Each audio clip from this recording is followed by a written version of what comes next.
Asdiqa, salam alaikum, bonjour ou bonsoir les amis. J'espère que vous allez bien partout où vous vous trouvez. En tout cas, c'est ce que je vous souhaite et pour le meilleur de toutes les situations, bien sûr. Surtout en ces jours bénis de ce mois sacré de Ramadan. Bienvenue sur votre chaîne Bled Maralibia qui attend comme toujours vos encouragements qui nous font beaucoup de bien. Un tout grand merci également pour vos gentils commentaires ainsi que pour vos précieux conseils.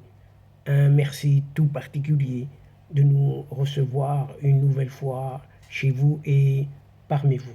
Mais abonnez-vous, abonnez-vous et faites abonner vos proches, vos connaissances, vos alentours, là où vous êtes, tout simplement pour y être informés des dernières nouveautés de votre chaîne. Et cette séquence, la présente séquence, vient vers vous, revient vers vous pour vous donner deux petites informations concernant tout d'abord ces enclaves occupées par l'Espagne, ainsi que sur une autre nouvelle, c'est-à-dire tout simplement ce qui se passe du côté du Sahara. Ainsi, le président de la Chambre des conseillers au Maroc appelle à la fin de la colonisation de Ceuta et Melilla. Alors que de l'autre côté, au Sahara, dans ce qu'on appelle entre guillemets le camp d'Akhla, ce n'est pas celui que vous pensez, la ville de Dakhla au Sahara marocain, non, c'est le camp de Dakhla au Sahara oriental. Eh bien, le Polisario fait des siennes en poursuivant les arrestations d'activistes sahraouis. Et nous verrons à travers cette séquence ce qu'il en est avec tout cela. Mais tout d'abord, commençons par ce président de la Chambre des conseillers au Maroc, le Sahraoui, Enam Mayara, était l'invité de l'organisation des femmes de son parti, l'Istiqlal, vendredi soir, le 7 avril dernier, pour faire juste le bilan sur une certaine année de la nouvelle page. Une certaine année de la nouvelle page dans les relations entre le Maroc et l'Espagne.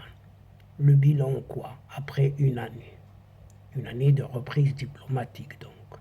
Et à cette occasion, le conférencier, si on peut l'appeler ainsi, Enam Mayar, a réaffirmé tout simplement la marocanité de Ceuta et Melilla et plaidé pour mettre fin à cette colonisation des deux présides, des deux enclaves, par une solution négociée, sans recourir aux armes, et d'ajouter par là que Ceuta et Melilla ne feront pas l'objet de chantage. En tout cas, c'est ce que rapporte cette agence de presse espagnole EFE. Une solution politique déjà proposée par les rois Hassan II et son fils Mohamed VI. Enam Maraya, ce Sahraoui donc, a par ailleurs exhorté la communauté marocaine installée en Espagne d'adhérer aux partis espagnols et de participer aux élections pour aider à rapprocher les positions entre les deux pays et surtout former ainsi un lobby pour aider à défendre toutes les causes liées à la patrie, le Maroc. C'est ce que souligne cette même source, à savoir cette agence espagnole de presse, EFE. Et ces propos interviennent alors que des formations politiques et autres organisations professionnelles et même religieuses à Ceuta et Melilla réclament purement et simplement la révision du traité de bon voisinage, d'amitié et de coopération d'une certaine année 1991 et l'ouverture des douanes en vue d'arracher une reconnaissance officielle de la part du Maroc de la souveraineté espagnole sur les deux enclaves.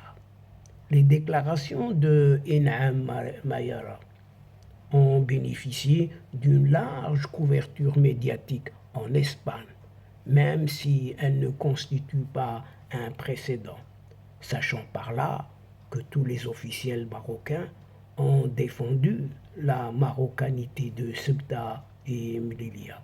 Et juste pour rappel, un tout petit rappel, en mars 2021 déjà, l'ancien chef du gouvernement, un certain Saad Eddine Al-Othmani, avait réitéré dans des déclarations à la presse arabe que Ceuta et Melilla sont marocaines, comme pour le Sahara. Et Saad Eddine Al-Othmani avait alors affirmé sur un ton diplomate que le statu quo depuis 5 ou 6 siècles ne peut durer éternellement.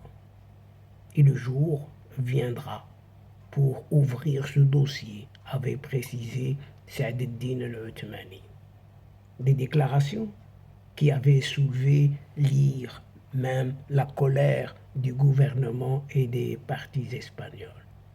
Et quant à la seconde information de notre présente séquence, concerne ce Polisario qui est décidé à employer la matraque pour étouffer la contestation des Sahraouis installés dans un certain camp de Dakhla au Sahara oriental, sous les ordres de Mrim Selk Ahmada, cette ministre de l'Intérieur, entre guillemets.